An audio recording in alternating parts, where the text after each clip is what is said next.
The Silva Mind Control Method. Chapter 10. Using your mind to improve your health. I spend about half my time traveling around this and other nations to address groups of mind control graduates. In the course of a year, I meet not hundreds but many thousands who report truly wonderful self-healings. These are now commonplace to me. I think of them as wonderful in another sense. I am filled with wonder that everyone has not caught on to the power of their minds over their bodies. So many think of psychic healing as strange and esoteric, yet what could be stranger and more esoteric than the powerful prescription drugs with their health-threatening side effects? In all my experience with psychic healing, I have never experienced or seen or heard of a single harmful side effect. Medical research is finding out more and more about the relationship between the body and the mind. Of all the different, seemingly unrelated research efforts, there is a fascinating consistency about the findings. The mind turns out to play a mysteriously powerful role. If mind control were perfect, it is not. We are still learning. I believe we would all have perfect bodies, all the time. However, it is an inescapable fact that we already know enough to strengthen with our minds the body's repair forces so that illnesses can be combated more successfully. Even the simple methods of Émile Coué worked. Mind control's methods, which include coups, work even more powerfully. Obviously, as you develop more skill in self-healing, you will require less medical attention. However, at this stage in the development of mind control, and at this stage in your mastery of what we have developed, it is far too early for the nation's physicians to go into retirement. What you should do is consult them, as you would normally, and follow their advice. What you can do is amaze them with the speed of your recovery. Someday they may wonder where you went. Many graduates report they use mind control in emergencies to reduce bleeding and pain. Example: Mrs. Donald Wildowski was in Texas on a convention trip with her husband. According to the Norwich, Connecticut, Bulletin, she dived into a swimming pool and ruptured an eardrum. We were miles from any town, and I didn't want to make him leave in the middle of the convention, she was quoted as saying. So I went to an alpha state, put my hand over my ear, concentrated on the pain area and said, "Gone, gone, gone." The bleeding stopped immediately and the pain left. When I finally got to a doctor, he was speechless with amazement. In self-healing, there are 6 fairly easy steps to take. The first is to begin, in beta, to feel yourself becoming a loving, and therefore a forgiving, person, and to consider love as an end in itself. This will probably require a pretty thorough mental house cleaning. See Chapter 8. Second, go to your level. This alone is a major step towards self-healing because, as I mentioned much earlier, at this level the negative work of the mind, all its guilts and enjeux, is neutralized, and the body is set free to do what nature designed it to do: repair itself. You may, of course, have very real feelings of guilt and anger, but we have found that these will be experienced only at the outer, or beta, level, and they tend to disappear as you practice mind control. Third, mentally speak to yourself about Step 1.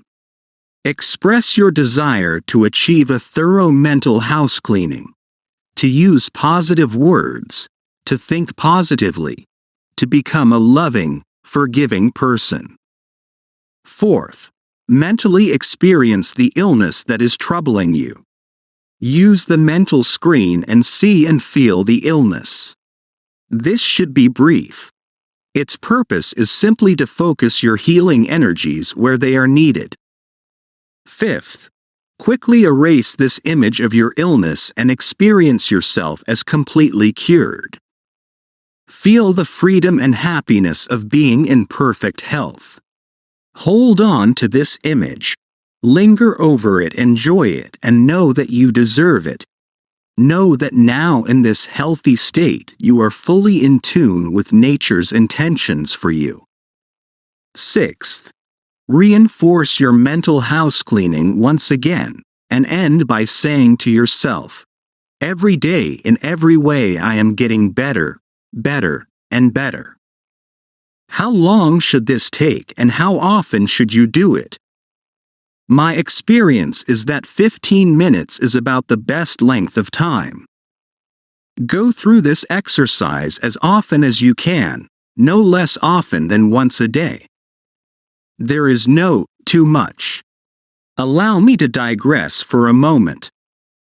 You may have heard that meditation is a fine thing, but that you must be careful not to become so enchanted by it that you do too much. This, it is said, can lead to a withdrawal from the world and an unhealthy preoccupation with yourself. Whether this is true or not, I do not know. This is said of other meditative disciplines, not mind control.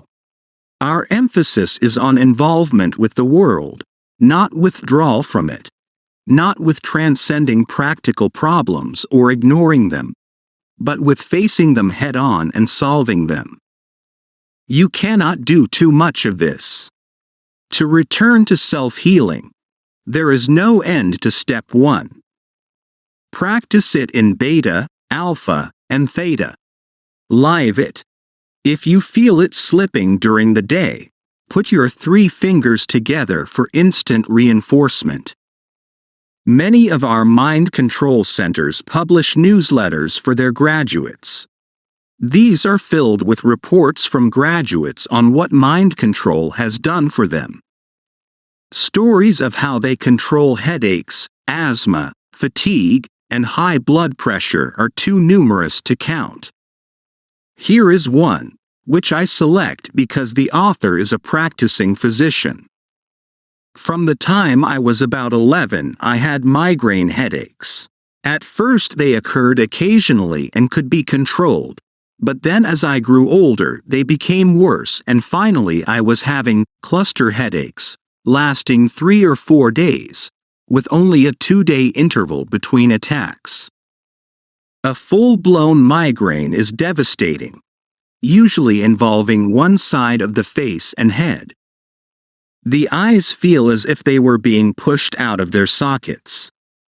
The pain is vice-like and the stomach turns somersaults. The attack is sometimes relieved by a specific preparation, a vasoconstriction drug, which has to be taken at the onset while the pain is tolerable. Once the headache has progressed for some time, there is nothing that will relieve it except time.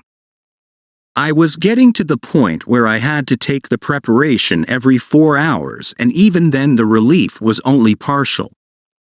So I went to a headache specialist, who gave me a complete examination to be certain that I didn't have any physical or neurological abnormalities. He gave me advice and treatment which I had already been practicing. The headaches continued. One of my patients was a mind control graduate, and for about a year she'd been suggesting I go with her to mind control. I always told her I didn't believe in that nonsense. Then one day I saw her on about the 4th day of a headache and I must have been looking green, and she said, "Isn't it about time you took mind control? There's a new course starting next week. Why don't you come along with me?" I signed up for the course and went faithfully every single night, and sure enough, I didn't have a headache that week. But a week after I finished the course, I woke up with a terrible headache and a chance to see whether my programming would work. I went through one cycle and counted out. No headache. Felt great. It was a miracle. 5 seconds later, the headache came back even worse. I didn't give up, so I did another cycle, and the headache momentarily went away, then came back again. I had to go through about 10 cycles, but I kept it up and didn't take migraine medication. I told myself I was going to do it, and the headache finally did go away. I didn't have a headache for a while, but the next time 3 cycles relieved it. I had headaches off and on for about 3 months after that, but I didn't even need to take an aspirin. Since I took mind control, I haven't taken an aspirin. It really works. Here is another, from a nun, Sister Barbara Burns of Detroit, Michigan. I select this one because Sister Barbara has made ingenious use of her own triggering mechanism. For 27 years she had worn glasses because of nearsighted astigmatism. As her nearsightedness increased, her lenses were made stronger, which reduces distance acuity. Before the improvement of her eyesight, bifocals became necessary. Then, in July 1974, she decided to use mind control. In deep meditation, she told herself, "Every time I blink my eyes, they will focus accurately, like the lens of a camera." During each meditation she repeated this, and in 2 weeks she began to live without glasses, though she still needed them for reading. She consulted Dr. Richard Willadiga, an optometrist and mind control graduate, who told her that her cornea was slightly misshapen. Sister Barbara inserted the cornea correction into her meditation for the few weeks interval before another examination by Dr. Willadiga. The following is part of a letter to us from Dr. Willadiga, which Sister Barbara asked him to write. Sister Barbara Burns was first examined by me on the 20th of August 1974. I examined Sister Burns again on the 26th of August 1975. She had not worn her glasses for 1 year. The patient has had a reduction in the amount of manifest myopia to a level where glasses have become unnecessary. Of course, the physician with migraine and Sister Barbara Burns were not suffering from dread diseases of the kind we are trained to fear. Can mind control help if one of these should strike, or must we simply take our medicine and wait for time to pass? Let us take a look at what is probably the most feared disease of all, cancer. You may have read about the work of Dr. O. Carl Simonton, a cancer specialist. Marilyn Ferguson described some of it in her recent popular book The Brain Revolution, and in January 1976, Prevention magazine published an article about him, Mind Over Cancer, by Grace Halsell. Dr. Simonton, who was trained in mind control techniques, has successfully adapted some of these to treating his patients. When he was in charge of radiation therapy at Travis Air Force Base near San Francisco, he studied a rare but well-known phenomenon. Persons who, for no reason known to medicine, recover from cancer. These are known as spontaneous remissions, and they constitute a very small percentage of all cancer patients. If he could learn why these patients recovered, Dr. Simonton reasoned, perhaps he could find a way to cause remissions to occur. He found that these patients had something very important in common. They were often positive, optimistic, determined people. In an address at the Boston Convention of Mind Control in 1974, he said, "The biggest single emotional factor identified by investigators in the development of cancer in general is a significant loss 6 to 18 months prior to the diagnosis of the disease." This has been shown in several long-term studies by independent investigators with control groups. Ellipsis. We see that it is not just that loss that is a significant factor, but it is the way that loss is received by the individual. You see, the loss has to be sufficient to cause a feeling of helplessness and hopelessness that persists on the part of the patient. Thus, it would seem that his basic resistance goes down, allowing the malignancy to develop clinically. In another study at Travis Air Force Base, reported in the Journal of Transpersonal Psychology, Volume 7, Number 1, 1975, Dr. Simonton rated the attitudes of 152 cancer patients in 5 categories, from strongly negative to strongly positive. Then he rated their responses to therapy, from excellent to poor. For 20 of these patients, results of their treatment were excellent, though the condition of 14 of them was so serious they would have had less than a 50% chance of living 5 years. What tipped the balance was their positive attitudes. At the other end of the scale, 22 showed poor results from the treatment. None of these had positive attitudes. However, when some of the more positive patients returned home, there was a turnaround in their attitudes, and we saw their disease change correspondingly. Clearly, their attitudes rather than the severity of their illness played the stronger role. Dr. Elmer Green of the Menninger Foundation was quoted by the journal's editor as saying, "Carl and Stephanie Simonton are getting remarkable results in cancer control by coupling visualization for physiological self-regulation with traditional radiology."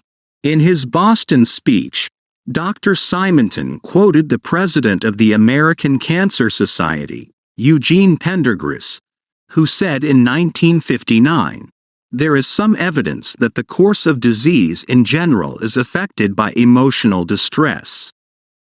It is my sincere hope that we can widen the quest to include the distinct possibility that within one's mind is a power capable of exerting forces which can either enhance or inhibit the progress of this disease." Dr. Simonton is now medical director of the Cancer Counseling and Research Center in Fort Worth, where he and his co-therapist Stephanie Matthews Simonton train patients to participate mentally in their own treatment. You see, I began with the idea that a patient's attitude played a role in his response to any form of treatment and could influence the course of his disease.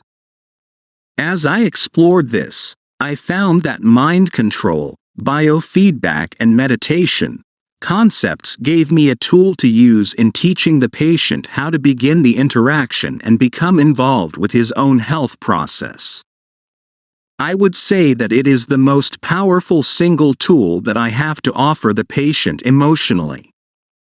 One of the first steps Dr. Simonton takes in training his patients is to banish fear. Once this education is begun, we realize that cancer is a normal process going on in all of us, that we have cancerous cells developing malignant degeneration all the time. The body recognizes and destroys them the way it handles any foreign protein. It is not simply a matter of getting rid of all the cancer cells, because we develop cancer cells all the time. It is getting the body back winning again, handling its own processes. Dr. Simonton's address was followed by one from Mrs. Simonton. She said, "Most people visualize a cancer cell as being a very ugly, mean, insidious thing that can sneak around and is very powerful. Once it gets started, there is nothing the body can do. In reality, a cancer cell is a normal cell that has gone crazy." Ellipsis. It is a very stupid cell. It reproduces so rapidly that many times it will encompass its own blood supply and starve itself. It is weak. You cut into it, or radiate it, or give it chemotherapy, and if it gets sick at all, it can't regain its health. It dies. Now compare that to a healthy cell. We know that in healthy tissue you can cut your finger, and if you do nothing more than put a band-aid on it, it will heal itself. We know that normal tissues can repair themselves. They don't devour their own blood supply. Yet look at the mental image we have of those things. You can see the power we ascribe to the disease by our fears and the mental imagery we use in our fears. Referring to the relaxation and visualization techniques they use along with radiation therapy, Mrs. Simonton said, "Probably the single most valuable tool we have is the mental imagery technique. There are 3 basic things we ask patients to do. We ask them to visualize their disease, visualize their treatment, and to visualize the body's immune mechanism. In our group sessions, what we talk about is picturing what we want to come about. Before we believe it will come about, it seems to be important to picture it that way.